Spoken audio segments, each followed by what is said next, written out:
Once upon a time, there was a little girl named Little Red Riding Hood. And she was named Little Red Riding Hood because she had a little red riding hood. It's kind of self-explanatory. Now, she and her mother lived in a house on one side of the woods, and she and her grandmother, not with her, lived on the other side of the woods. And one day a note came from their granny and said she was horribly, horribly sick.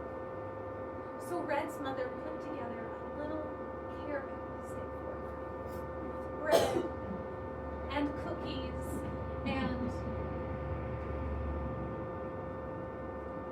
a song that teaches children about self-esteem, which often we need when we are sick because we feel gross and our eyes are all puffy and our nose is runny like mine is right now. I swear I'm not contagious. It's all allergies. And she said, Red, take this and go down the path, but do not stray from the path. Go quickly to your grandmother. And Red nodded. And she walked up and she skipped down the road and she had gone a little ways and she started hearing the birds. The birds sounded pretty. And in the distance she could hear cows lowing. She wondered why cows low. She had always heard them move before. But here they were lowing and she was mystified. And then she saw flowers. Flowers in the shape of a child in the airplane seat behind you that you begged to stop kicking. It was an oddly specific shape, but it made her feel nostalgic for days when she and her mother could afford to travel. But recessions are what recessions are. And so she walked through the forest and she plucked the flowers, and as she did, she heard breathing behind her. She turned, she saw a very tall puppy dog-like thing. You know, bigger and pointy. And it said, hello? What are you doing in this forest with that basket of goodies and somewheres? And she said, oh, well, I'm headed to go. She realized maybe she shouldn't tell them where she was going. She said, places. And he said, oh, no kidding, I go places too. And she asked him what he did in those places, and he said,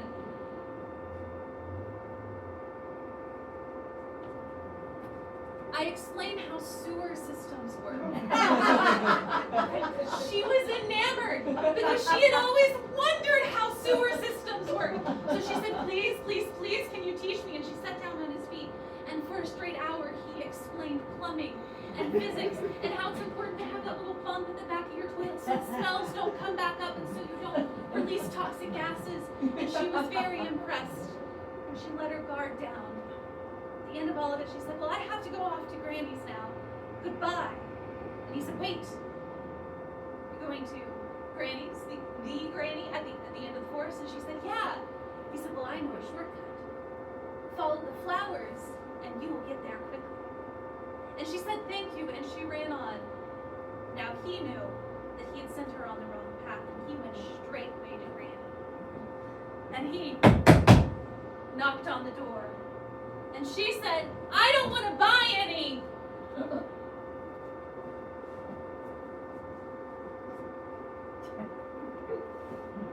I don't want to buy any explanations for grandmothers who need help driving you home from the party because you're too high. And he said, I'm not high this time, woman, open up.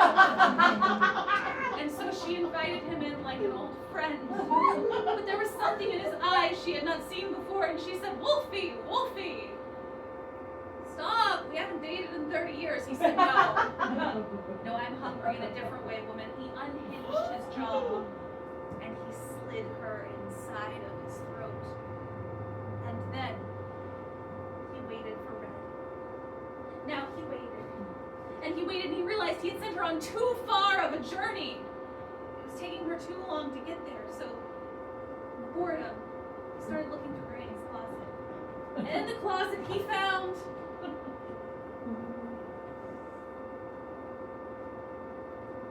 an explanation of the female orgasm. Granny. And Granny was very thorough in her research. And he realized that perhaps Granny knew something about being comfortable in her own skin. Maybe she didn't need those lyrics that was in that basket. He thought maybe if you put on her clothes for a moment, he could feel some of what she felt, even as he felt her sloshing in his stomach.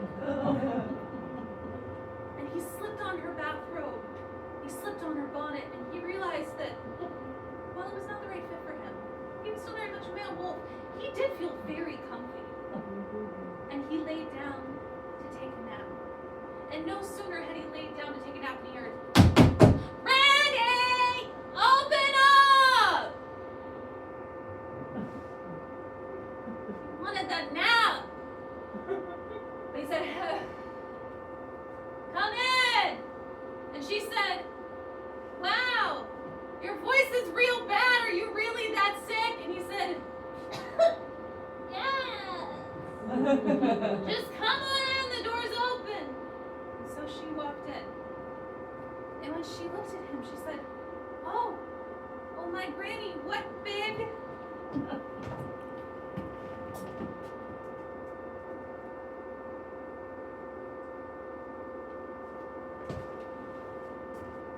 "lies you have in your soul. I see them like a child from The Shining." He said, all the better to tell you stories with, my dear. That's what grannies are for." And then she said, "Granny, oh my, what big..." "center of the King Tut's tomb where there is carved a single phrase you have." And he said, "Yeah, Granny did a lot of travels back in her days. It might have done some contract hire work for the British Museum that she regrets." And then she said, "Granny, what big..."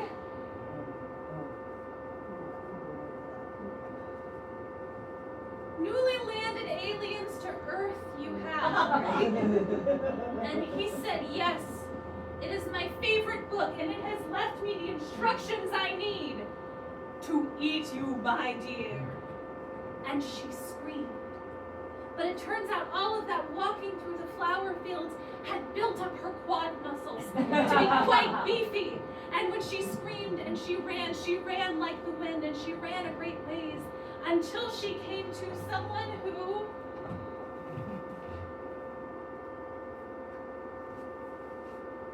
could alert someone that you are slowly sinking in quicksand. And she thought, wow, what a useless skill that is, living in France. She said, "Sir, what life choices have you made?" He said, "What life choices have you made? That you are running from a wolf." And she said, "Point taken. Do you have anything else?" And then he pulled out an axe, which arguably would be helpful in a quicksand situation as well. And she ran back to the cabin, and she hacked at that wolf, and hacked, and hacked, and hacked, and her grandmother crawled out, and she hacked, and she hacked, and she hacked, and the grandmother said, "Dear, you have anger management issues." But from that point forward, they lived happily ever after, and Red never strayed from the path